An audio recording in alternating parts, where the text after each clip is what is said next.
بسم أبن ولدن منفس قدسن حدا أملاخ أمين أمان بأمان فقرات حواتين حتين زابير أب أبونا زابير ولد تسفانا زابير منفس قدس قداسينا سلزخونا نمسكنو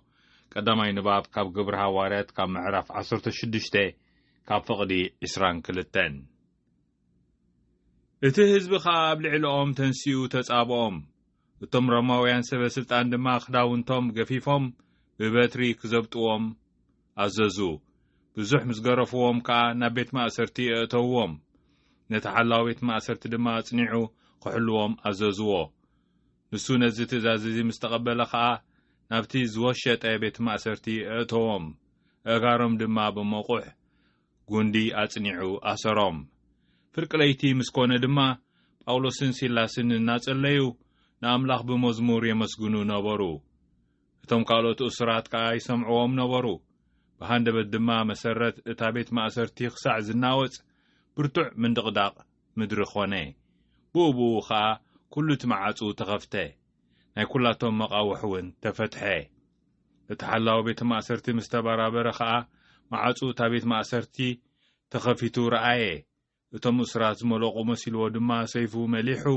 ባዕሉ ንባዕሉ ክቐትል ደለየ ጳውሎስ ግና ዓዊሉ ርእስኻ ኣይትጉዳእ ኩላትና ኣብዚ ኣሎና በሎ ንሱ ድማ መብራህቲ ኣምጽኡለይ ኢሉ እናጐየ ኣተወ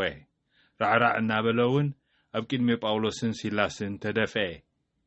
ናብ ግዳም ኣውፅኡ ድማ ጐይቶተይ ምእንቲ ክድሕንሲ እንታይ ክገብር ይግባኣኒ በሎም ንሳቶም ከዓ ብጐይታና ኢየሱስ እመን ንስኻን ስድራኻን ድማ ክድሕኑ ኢኹም በልዎ ንዕኡ ንኹሎም እቶም ምሱ ኣብ ቤቱ ዝነበሩን ከዓ ቃል እግዚኣብሔር ነገርዎም ሽዑ በታለይቲ ወሲዱ ኣቑሳሎም ሓጸቦም ምስ ኩሎም ስድራ ቤቱ ከዓ ተጠመቐ ናብ ገዝኡ ኣደይቡ ድማ ማኣዲ ቀረበሎም ብኣምላኽ ስለ ዝኣመነውን ምስ ኩሎም ስድራ ቤቱ ተሓጐሰ ካብ መዝሙር 138 ጸሎት ምስጋና ኦ እግዚአብሔር ብሙሉእ ልበይ ኣመስግነካ ኣለኹ ኣብ ቅድሚ መላእኽቲ ከዓ መዝሙር ምስጋና እዝምረልካ ኣለኹ ቃልካ ስምካን ዓቢ ከም ዝኾነ ኣርእኻ ኢኻ እሞ ናብ ቅዱስ መቕደስካ ኣቢለ ክሰግድ ንስምካውን ስለ ምሕረትካን ሓቅኻን ኢለ ከመስግኖ እየ ምስ ፀዋዕኩኻ መለስካለይ ብሓይልኻ ኣበርታዕካኒ ኦ እግዚአብሔር ኩሎም ነገስታት ምድሪ በቲ ዝሃብካዮ ተስፋ ሰሚዖም ከመስግኑ እዮም ብዛዕባ ግብርታትካን ብዛዕባ ዓቢ ክብርኻን ክዝምሩ እዮም እግዚአብሔር ልዑል እኳ እንተኾነ ንትሑት ይሓልየሉ ንዕቡይ ግና ካብ ርሑቕ የለልዮ ብማእከል መከራ እኳ እንተኸድኩ ንስኻ ትሕልወኒ ንኹራ ጸላእተይ ትቃወሞ ብሓይልኻ እውን ተድሕነኒ ኦ እግዚአብሔር ንተስፋታትካ ክትፍጽመለይ ኢኻ ምሕረትካ እውን ንዘለኣለም እዩ ንፍጡርካ ኣይትሕደጎ ናይሎም ወንጌል ካብ ወንጌል ዮሐንስ ካብ ምዕራፍ 16 ካብ ፈቕዲ 5 ስራሕ መንፈስ ቅዱስ ሕጂ ግና ናብቲ ዝለኣኸኒ እኸይድ ኣለኹ ካባኻትኩም ከዓ ሓደ እኳ ናብኢኻ እትኸይድ ኢሉ ዝሓተኒ የልቦን እዚ ስለ ዝነገርኩም ግና ልብኹም ሓዘን መልአ ሓቂ ክነግረኩም ኣነ እንተኸድኩ ይሕሸኩም ኣነ እንተ ዘይከይደ እቲ መጸናንዒ ናባኻትኩም ኣይመጽእን እዩ ኣነ እንተኸይደ ግና ንዕኡ ክሰደልኩም እየ ንሱ ምስ መጸ ከዓ ንዓለም ብዛዕባ ሓጢኣትን ብዛዕባ ጽድቅን ብዛዕባ ፍርድን ክረትዓ እዩ ብዛዕባ ሓጢኣት ብኣይ ስለ ዘይኣመኑ ብዛዕባ ጽድቂ ናብ ኣቦ ኸይድ ኣለኹ እሞ ደጊም ኣይትርእዩንን ኢኹም ብዛዕባ ፍርዲ ከዓ ገዛኢ እዚ ዓለም እዚኣ ስለ ዝተፈርዶ እዩ እዚ ብስራት ወንጌል ጐይታና እዩ ብሓቂ ፍቁራት ኣሕዋተይን ሓተይን ኣብ ዝብሩኽ እዋን ናይ ፋሲካ ካብ ፋሲካ ጀሚርካ ክሳዕ ጰራቅሊጦስ ብሓቂ ነቲ መንፈስ ቅዱስ ንኽንለማመዶ እዩ መንገድን ሓቅን ህይወትን ዝበለ ጐይታ እቲ መገዲ ኣርእዩና እቲ ሓቂ ከዓ እቲ ኩነታት ብዛዕባ ኣምላኽ ዘሎ ሓቂ ብዛዕባ ስነ ፍጥረት ዘሎ ሓቂ ብዛዕባ ስድራ ቤት ሰብ ዘሎ ሓቂ ኩሉ ንሱ ከዓ ኣርኣየና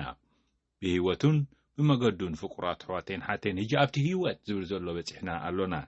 ህይወት እዚ ከዓ ህይወት ብመንፈስ ቅዱስ እዩ እሱ ከዓ እቲ መንፈስ እግዚኣብሔር ኣቦ መንፈስ እግዚአብሔር ወልድ እዩ ፍቁራት ሕዋቴን ሓተይን እንተዚ ነግረና ሓቂ ክነግረኩም ኣነ እንተኸድኩ ይሕሸኩም ኣነ እንተኸይደ እቲ መጸናንዒ ናባኻትኩም ኣነ እንተዘይከይደ እቲ መጸናንዒ ናባኻትኩም ኣይመጽእን እዩ ኣነ እንተኸይደ ግና ንዕኡ ክሰደልኩም እየ ካብ ኣብ ካብ ወልድ ዝሰርጽ መንፈስ ቅዱስ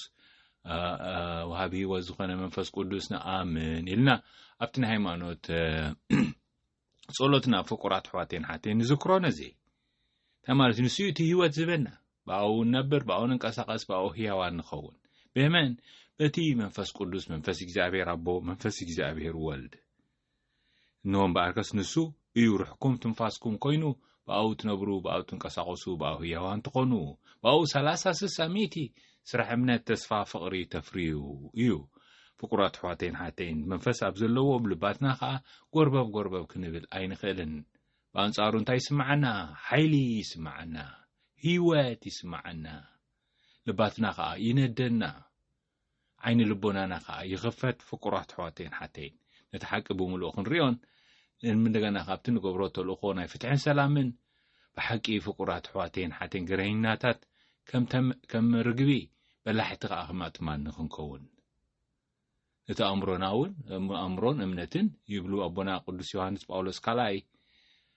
ብኽልቲኡ ጌርና ተሓቂ ንኽነፍር ከዓ የበራትዓና ዓይኒ ልቦናና ዓይኒ ኣእምሮና ነዚ ኩሉ ብርሃን የብርሃሉ በእምነትን በኣእምሮን ከዓ ናብቲ ሓቂ ገጽና ንዓርግ ፍቁራት ሕዋቴን ሓተይን ልባነትና ከዓ በቲ መንፈስ እቲ መሊኡ ትብዓት ኣለዎ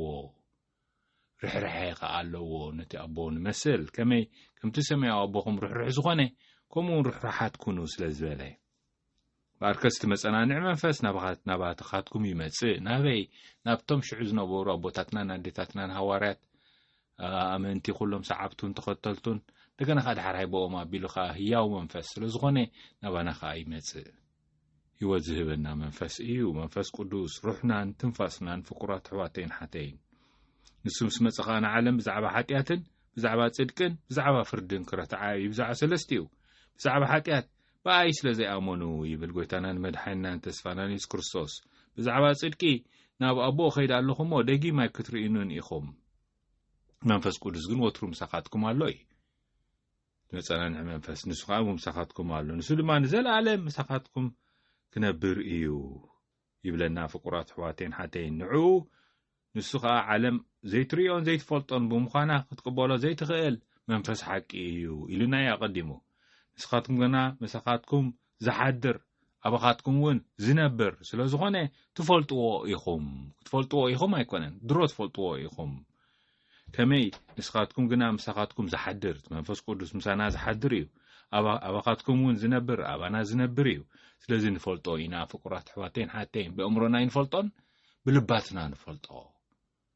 ኣፍልጦ ናይ ልቦና እዩ እዚ ፍቁራት ሕዋቴን ሓተይን ኣፍልጦ ተመክሮ ኣስተማቕሮ ናይ ልቦና እዩ ኣብ ልባትና ናይ ማዓሙቕ ኣብኡ ህያው ዝገብር መንፈስ እግዚአብሔር ኣቦ ኣሎ መንፈስ እግዚአብሔር ወልድ ኣሎ መንፈስ ቅዱስ ንብሎ ፍቁራት ሕዋቴን ሓተይን እዚ ምክንያት እዚ እግዚአብሔር ኣብ ኣቦና እግዚአብሔር ወልድ ተስፋና እግዚአብሔር መንፈስ ቅዱስ ቀዳሲና ንብል ሕያዋን ዝገብረናን ዝቅድሰናን ንሱ እዩ ፍቁራት ሕዋቴን ሓተይን ስለዚ በዚ ኩሉ ብዛዕባ ፍርዲ ከዓ ገዛኢ እዚ ዓለም እዚኣ ስለ ዝተፈርዶ እዩ ይብል ከመይ ፈሪዶሞ እዮም እዚ ከዓ ትለቦዋ ቅድሚና መስቀል ምኻዱ ዝበለና እዩ ፍቁራት ሕዋቴን ሓተይን ብሓቂ ማርከስ በዚ ኩሉ ንሕና ትብዓት ኣሎና ህይወት ኣሎና ሕያዋን ኢና ኣብቲ ተልእኾ ከዓ ናይ ፍትሕን ሰላምን ናይ ጨው ምድርን ናይ ብርሃን ዓለምን መስቀልና መዓልታዊ ኣልዒልና ክንክተሎ ንኽእል ምስቲ ኩሉ ዘለዎ ስቃይ ናይ ዝተልእኾ እዚ ስቃይ ክድሮ ምስኡ ኣሎ ተገሊጹ ዶ ኣሎ ብዝናይሎ ምንባብ እወ ፍቁራት ሕዋቴን ሓተይን ጳውሎስን ሲላስን ዘጋጠሞም ኣብቲ ግብረ ሃዋርያት ግብረ መንፈስ ቅዱስን ክበሃል ዝከኣል መጽሓፍ ፍቁራት ሕዋቴን ሓተይን ንሪኦ ብሓቂ ንሳቶም በቃ ብኩሉ ነገራቶም እቲ ዘጋጥሞም ዘሎ ኣጸገም ንረኣይዎ እቲ ህዝቢ ከዓ ኣብ ልዕሊኦም ተንስዩ ተጻብኦም እቲ ህዝቢ እውን ከይተረፈ ከመይ ዕብራዊ ህዝቢ እዩ ዕብራዊ እምነት ዘለዎ እዩ ስለዚ እቲ ህዝቢ ከዓ ኣብ ልዕሊኦም ተንስዩ ተጻብኦም እቶም ሮማውያን ሰበስልጣን ድማ ክዳውንቶም ገፊፎም ብበትሪ ክዘብጥዎም ኣዘዙ ስለዚ እቶም ገዛእቲ ሮማውያን እዮም ቤተ መንግስቲ ይበሃሉ ፍቁራት ሕዋቴን ሓተይን ቶም ህዝቢ ከዓ ምስቲ ሃይማኖቶም ቤተ ሃይማኖት ክትብሎም ትኽእሉ ስለዚ ቶም ቤተ ህዝብን ቤተ ሃይማኖትን ቤተ መንግስትን ክልቲኦም አንጻር እዮም ዝኸዱ ዘለዉ ነቲ ጳውሎስን ንሲላስን ዝሰብክዎ ዘለዉ ተልእኾ ንጎይታናን መድሓኒናን ተስፋናን ኢየሱስ ክርስቶስን ከምኡ እዩ ቀሌዮጳን ይቕረታ ጲላጦስን ቅያፋን ንርኢ ፍቁራት ሕዋቴን ሓተይን ንክልቲኡ ሓይልታት ናይ ቤተ ሃይማኖትን ናይ ቤተ መንግስትን ዝውክሉ በአርከዝ ጳውሎስን ሲላስን ከዓ ነዚ ድራዕዚ ነዚ ቁስሊ እዚ ክሽከምዎ ከሎ ንርኢ ብትብዓት ሳቶም ክዳውንቶም ገፊፎም ብበትሪ ክዘብጥዎም አዘዙ ብዙሕ ምስ ገረፍዎም ከዓ ናብ ቤት ማእሰርቲ እተውዎም ነቲ ሓላዊ ቤት ማእሰርቲ ድማ አጽኒዑ ክሕልዎም አዘዝዎ ንሱ ነቲ ዝታዘዚ ምስ ተቐበለ ናብቲ ዝወሸጠ ቤት ማእሰርቲ እተዎም ምእንቲ ከይሃድሙ እዩ እጋሮም ድማ ብመቑሕ ጉንዲ አጽኒዑ አሰሮም ይብለና ግብረ ሐዋርያት ፍቁራት ሕዋቴን ሓተይን ቃል አምላኽ በዚ ተኣሲሩ ተረፈዶ ወንጌል እዩ ትብስራት ወንጌል ፍትሕን ወንጌል ሰላምን ወንጌል መንግስቲ አምላኽ ባህታ ወንጌል ተኣሲሩ ዶ ምስኦም አይፋል ፍቁራት ሕዋቴን ሓተይን ፍርቂ ለይቲ ምስኮነ ይብል ፍርቂ ለይቲ ምስኮነ ድማ ጳውሎስን ሲላስን እናጸለዩ ንአምላኽ ብመዝሙር የመስግኑ ነበሩ ቶም ካልኦት እስራት ከዓ ይሰምዖም ነበሩ በሃንደበት ድማ መሰረት እታ ቤት ማእሰርቲ ክሳዕ ዝናወፅ ብርቱዕ ምንድቕዳቕ ምድሪ ኾነ ሃየ ብኡብኡ ከዓ ኩሉ እቲ መዓፁ ተኸፍተ ናይ ኩሎም ኣቃውዑ እውን ተፈትሐ ሓላዊ ቤት ማእሰርቲ ምስ ተባራበረ መዓፁ እታ ቤት ማእሰርቲ ተኸፊቱ ረአየ እቶም እስራት ዝመልቑ መሲልዎ ድማ ሰይፊ መሊሑ ባዕሉ ንባዕሉ ክቐትል ርእሱ ከጥፍእ ደለየ ይብለና እቲ ወንጌል ፍቁራት ሕዋቴን ሓተይን ጳውሎስ ግና ክመኽሮ ከሎ ንሰምዕ ጳውሎስ ግና ዓዊሉ ርእስኻ ኣይትጉዳእ ኩላትና ኣብዚ ኣሎና በሎ ኣይሃደምናን ካድሙስ ይኽእሉ ነይሮም ግን ኣይሃደሙን ንሱ ድማ መብራህቲ ኣምፅኡ ለኢሉ እናጎየ ራዕራዕ እናበለ ኣብ ቅድሚ ጳውሎስን ሲላስን ተደፍአ ናብ ግዳም ኣውፅኡ ድማ ጎይቶተይ ኣብዚ እቲ ብሓቂቲ ኩላትና ክንሓስቦ ዘለና ጎይቶተይ ምእንቲ ክድሕንሲ እንታይ ክገብር ይግባኣኒ በሎም ምእንቲ ክድሕን ንሳቶም ከዓ ብጎይታና ኢየሱስ እመን ንስኻን ስድራኻን ድማ ክድሕኑ ኢኹም ወትሩት እምነት ንሕናን ስድራናን እዩ ፍቁራት ሕዋቴን ሓተይን ስድራ ቤት ብሓባር እያ ተኣምን ሰብ ኺዳን ኣቦ ኣዴ ውሉድ ኮይኖም ብሓባር ኣነን ቤተይን ግና እዩ ኩሉ ሻዕ ወትሩ ብስድራ ቤት እዩ ስለዚ ክድሕን በኣርከስ ንዕኡን ንስኻን ስድራ ቤትካን ይብልዎ ቤቱን ዝነበሩ ከዓ ቃል እግዚኣብሔር ነገርዎም ሽዑ በታሌቲቲ ወሲዱ ኣቁሳሎም ሓጺቡ ምስ ኩሎም ስድራ ቤቱ ከዓ ተጠምቀ እቲ ኣቁሳሎም ሓጺቦም ዝብል ዘሎ ተንኪፉኒ ፍቁራት ሕዋቴን ሓተይን ሓቂ ንሪኦ ኣሎና ኣምላኽ በፂሕዎምሲ እቲ ኣሳሪኦም ናብታ መገድን ሓቅን ህይወትን መፂዩስ ተጠሚቁስ ኣሚኑስ ፍቁራት ሕዋቴን ሓተይን ምስ ስድራ ቤቱ ተመሊሱ ነቲ ግብረ ተልእኾ ግብረ ፍትሒ ግብረ ሰናይ ንዕኡ ናብቲ ግብረ ሰናይ ክመጽእ ከሎ ንሪኦም እግሮም ሓጸቦም ኣቁሳሎም ሓጸቦም ምስ ኩሎም ስድራ ቤቱ ከዓ ተጠምቀ ናብ ገዝኡ ኣደይቡ ድማ መኣዲ ይቐረበሎም ኣምላኽ ስለ ዝኣመነውን ምስ ኩሎም ስድራ ቤቱ ተሓጎሰ ከመይ እዚ እቲ ባህታ ወንጌል ፍቁራት ሕዋቴን ሓተይን ብሓቅን በኣርከስ ንሕና በቲ መንፈስ ቅዱስ ስራሕ መንፈስ ቅዱስ ኣባኻ ኣባይ ኣባኺ ብሩኻ ወይም ብርክት ሓፍተይን ኣብ ስድራ ቤትና ኣብ ቁምስናና ኣብ ማሕበረሰብና ኣብ ማእድታትና ኣብ ሃገርና ኣብ ዓለምና ኣብ ኩሉ ኾታፍ ስነ ፍጥረት ብምሉኡ እቲ ስራሕ መንፈስ ቅዱስ ኣሎ ነቶም ክፉታት ልቢ ኮይና ክንቀበሎ ንኽእል እሞ ድሓራይ ከዓ ናብቲ ተልእኾ ዝሰደና ጽንኩር ተልእኾ ግን ኣማን ብኣማን ብትብዓት እንኽእሎ 30-60 ስራሕ እምነት ተስፋ ፍቕሪ ምእንቲ ኸነፍሪ ኣማን ብኣማን ከዓ ዘያክታ ግብረ ፍትሕን ግብረ ሰናይን ምእንቲ ኸነፍሪ በዚ ከዓ ጳውሎስን ሲላስን ኣብነቶም ተኸቲልና ፍቁራት ሕዋቴን ሓተይን እቲ ስራሕ መንፈስ ቅዱስ ኣብ ውሽጥና ክንቀበሎ እሞ ምስ ተቐበልናያ ከዓ ብሓቂቲ በቲ ድርኺት ናቱ ካብታ ስድራ ቤት ጀሚርካ መሳርሒ ፍትሒ ትገብር እምነት መሳርሒ